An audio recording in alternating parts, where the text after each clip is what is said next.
اللہ تبارک و تعالیٰ کا بے انتہا شکر و احسان ہے کہ پروردگار عالم وحدہ لا شریک نے ماہ رمضان المبارک جیسی عظیم نعمت سے مجھے اور آپ کو سرفراز فرمایا۔ ماہ رمضان المبارک کی عظمت اور اس کی رفعت اور اس کی بلندیوں کے کیا ہی کہنے کہ اس میں ہر گھڑی اللہ تبارک و تعالیٰ کی عبادت ہوتی ہے۔ اس میں اجر و ثواب نیکیوں کا بڑھا دیا جاتا ہے، نفل کا ثواب فرض کے برابر اور فرض کا ثواب 70 گنا عطا کیا جاتا ہے۔ اس مہینے میں تو روزہ دار کا سونا بھی عبادت میں شمار کیا جاتا ہے۔ عرش اٹھانے والے فرشتے روزہ دار کے لیے مغفرت کی دعائیں کرتے رہتے ہیں۔ ایک حدیث پاک کے مطابق روزہ دار کے لیے دریا کی مچھلیاں افطار کے وقت تک دعائیں مغفرت کرتی رہتی ہیں۔ اللہ تبارک و تعالیٰ نے کیا ہی عظیم تحفہ مجھے اور آپ کو عطا فرمایا ہے۔ روزہ باطنی عبادت ہے، اس لیے کہ بغیر آپ کے بتائے، بغیر میرے بتائے کسی کو علم نہیں ہو سکتا ہے کہ ہم روزہ دار ہیں یا آپ روزہ دار ہیں، اور یہ چھپی ہوئی عبادت ہے، اور چھپی ہوئی عبادت باطنی عبادت اللہ تبارک و تعالیٰ کو بہت پسند ہے۔ اللہ فرماتا ہے کہ روزہ میرے لیے ہے اور اس کی جزا میں ہی ہوں۔ اس ماہ مبارک کی خصوصیات میں سے ایک خصوصیت یہ بھی ہے کہ اللہ تبارک و تعالیٰ نے اسی ماہ رمضان المبارک میں قرآن عظیم نازل فرمایا ہے۔ اللہ فرماتا ہے شہر رمضان الذی انزل فیہ القرآن، رمضان کا یہ مبارک مہینہ جس میں اللہ تبارک و تعالیٰ نے قرآن نازل فرمایا ہے، ھدی للناس، انسانوں کی ہدایت کے لیے قرآن نازل فرمایا ہے۔ یہ خاصیت ہے، اور سب سے بڑی خاصیت یہ ہے کہ اللہ تبارک و تعالیٰ نے اس ماہ رمضان کو اپنا مہینہ کہہ کر پکارا ہے، یاد کیا ہے۔ رسول اللہ صلی اللہ علیہ وسلم فرماتے ہیں کہ شعبان میرا مہینہ ہے اور رمضان اللہ کا مہینہ ہے۔ جو مہینہ اللہ کا ہو اس کی عظمت، اس کی شان، اس کی شوکت، اس کی بلندیوں کا کون اندازہ لگا سکتا ہے۔ مفسر شہید حکیم الامت حضرت مفتی احمد یار خان نعیمی رحمۃ اللہ علیہ فرماتے ہیں کہ رمضان یا تو رحمان کی طرح اللہ تبارک و تعالیٰ کا نام ہے، چونکہ اس مہینے میں دن اور رات اللہ تبارک و تعالیٰ کی عبادت ہوتی ہے، لہٰذا اسے شہر رمضان کہا جاتا ہے، یعنی اللہ تبارک و تعالیٰ کا مہینہ۔ جیسے مسجد و کعبہ کو اللہ تبارک و تعالیٰ کا گھر کہا جاتا ہے اس لیے کہ وہاں اللہ ہی کے کام ہوتے ہیں، ایسے ہی رمضان کو بھی اللہ تبارک و تعالیٰ کا مہینہ کہا جاتا ہے اس لیے کہ اس میں دن و رات اللہ تبارک و تعالیٰ ہی کے کام ہوتے ہیں، یعنی اس کی عبادت کی جاتی ہے۔ روزہ تراویح وغیرہ یہ تو اپنی جگہ ہے ہی، مگر روزہ رکھ کر روزہ دار کوئی نوکری یا کوئی تجارت بھی کرے تو اس کو بھی عبادت میں شمار کیا جاتا ہے۔ سیدنا ابو سعید خدری رضی اللہ تعالیٰ عنہ سے روایت ہے، مکی مدنی تاجدار احمد مختار شفیع روز شمار جناب محمد ربی صلی اللہ تعالیٰ علیہ وسلم کا فرمان عالی شان ہے، جب ماہ رمضان کی پہلی رات آتی ہے تو آسمانوں اور جنت کے دروازے کھول دیے جاتے ہیں اور آخری رات تک بند نہیں کیے جاتے ہیں۔ جو کوئی بندہ اس مہینے کی رات میں عبادت کرتا ہے اس کے ہر سجدے کے عوض 1500 نیکیاں لکھ دی جاتی ہیں، اور اس کے لیے جنت میں سرخ یاقوت کا محل عطا فرمایا جاتا ہے۔ جو کوئی ماہ رمضان کا پہلا روزہ رکھتا ہے تو اللہ تبارک و تعالی مہینے کے آخری دن تک کے اس کے گناہ معاف فرما دیتا ہے۔ اس کے لیے صبح و شام 70 ہزار فرشتے دعائیں مغفرت کرتے ہیں۔ رات میں جب وہ سجدہ کرتا ہے اس کے ہر سجدے کے بدلے اسے جنت میں ایک ایسا درخت عطا کیا جائے گا کہ اس کے سائے میں گھوڑا سوار 500 برس تک چلتا رہے تب بھی اس کی مسافت کو پوری نہیں کر سکتا ہے۔ سبحان اللہ سبحان اللہ، خدائے حنان و منان عز و جل کا کس قدر عظیم احسان ہے کہ اس نے اپنے حبیب جناب محمد ربی صلی اللہ علیہ وسلم کے صدقہ تو فعل میں ہمیں اور آپ کو ماہ رمضان المبارک جیسی عظیم نعمت سے سرفراز فرمایا کہ اس ماہ مکرم میں جنت کے دروازے کھول دیے جاتے ہیں، جہنم کے دروازے بند کر دیے جاتے ہیں، نفل کا ثواب فرض کے برابر اور فرض کا ثواب 70 گنا کر دیا جاتا ہے۔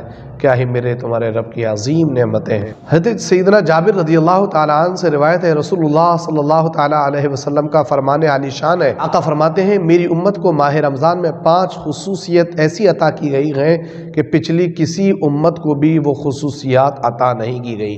نمبر 1، جب ماہ رمضان مبارک کی پہلی رات آتی ہے تو اللہ تبارک و تعالیٰ اپنے بندوں کی طرف نظر رحمت فرماتا ہے، اور جس کی طرف رب نظر رحمت فرمائے سوچو اس کو کیسے عذاب دے سکتا ہے۔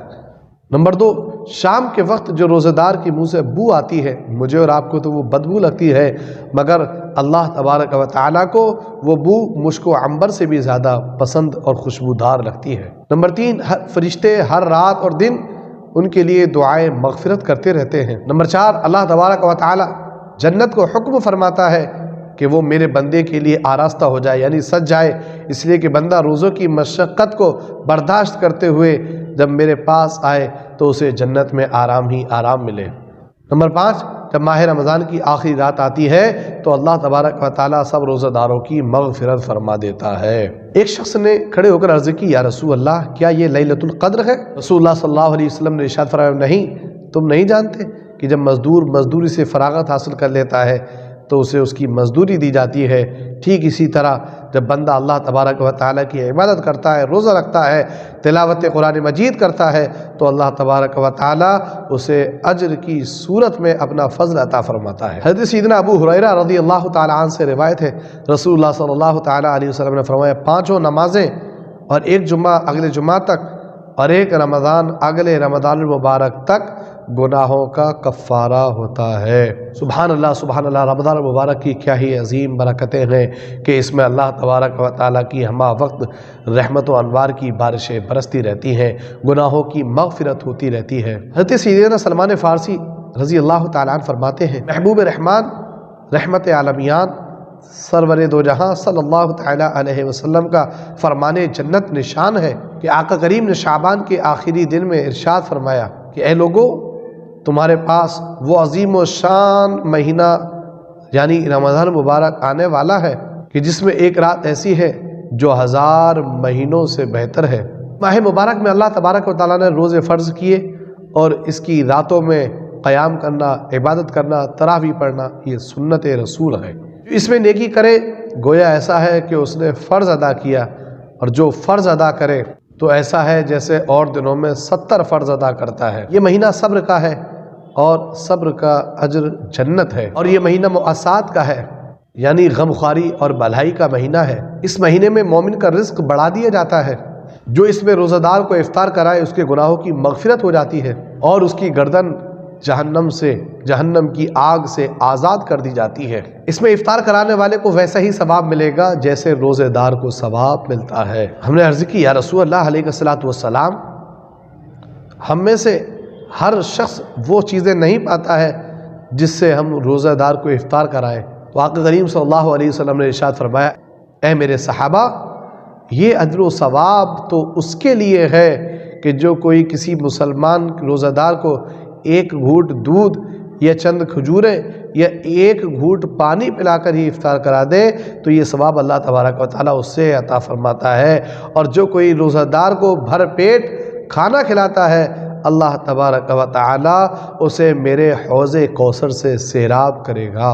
اللہ اکبر! ماہ رمضان مبارک کی کیا ہی عظیم شان ہے، کیا ہی خوب فیضان ہے۔ مفسر شہیر حکیم الامت مفتی احمد یار خان نعیمی رحمۃ اللہ علیہ ارشاد فرماتے ہیں کہ اس ماہ مبارک کے کل 4 نام ہیں: ماہ رمضان، ماہ صبر، ماہ مؤاسات، ماہ وسعت رزق۔ مزید فرماتے ہیں روزہ صبر ہے جس کی جزا رب ہے، اور وہ اسی مہینے میں رکھا جاتا ہے، اس لیے اسے ماہ صبر کہتے ہیں۔ مؤاسات یعنی بھلائی کرنا، غم خواری کرنا۔ اس مہینے میں لوگ ایک دوسرے کے ساتھ بھلائی کرتے ہیں، غم خواری کرتے ہیں، اس لیے اسے ماہ مؤاسات کہا جاتا ہے۔ اور مسلمانوں کو چاہیے ہر مسلمان کے ساتھ غمخواری کرے، خاص کر اپنے قریبی، اپنے رشتہ داروں کی، اس لیے کہ اس میں زیادہ ثواب عطا کیا جاتا ہے۔ اس میں رزق کی فراخی بھی ہوتی ہے کہ غریب سے غریب بھی اچھے سے اچھا کھانا کھا لیتا ہے۔ اسی لیے ماہ رمضان المبارک آپ کے اور میرے قریب آ رہا ہے۔ اس ماہ رمضان مبارک کی تیاریاں کیجئے، خوب رب کی عبادت کیجئے، دن رات رب تعالیٰ کی بارگاہ میں گڑ گڑائیے، دعائیں کیجئے، رب سے مانگیے۔ رب تبارک و تعالیٰ اس میں خوب برکتیں اور رحمتیں، رزق عطا فرماتا ہے۔ درازی عمر مانگیں، اللہ عمر بخیر بالخیر عطا فرمائے گا۔ یہ مہینہ عبادت کا ہے تو اس میں خوب عبادت کیجئے۔ ہم سال میں 11 مہینے تک اپنا کاروبار کرتے ہیں، کیا ہم اپنے رب کے لیے 1 مہینہ نہیں نکال سکتے؟ نکال سکتے ہیں، کوئی بڑی بات نہیں ہے۔ ایام معدودات چند ہی دن کے یہ روزے ہیں میرے عزیز ساتھیوں، اس کی قدر کیجئے۔ ماہ رمضان مبارک رب کا ایک مہمان ہے، میرے گھر اور آپ کے گھر کوئی مہمان آئے تو ہم اس کی خوب قدر کرتے ہیں، عزت کرتے ہیں۔ تو میرے عزیز ساتھیوں، رب کا مہمان رمضان آنے والا ہے، اس رمضان کی خوب تیاری کیجئے، خوب رب کی عبادت کیجئے۔ یہ ماہ رمضان مبارک مجھے اور آپ کو بہت کچھ عطا فرمانے والا ہے۔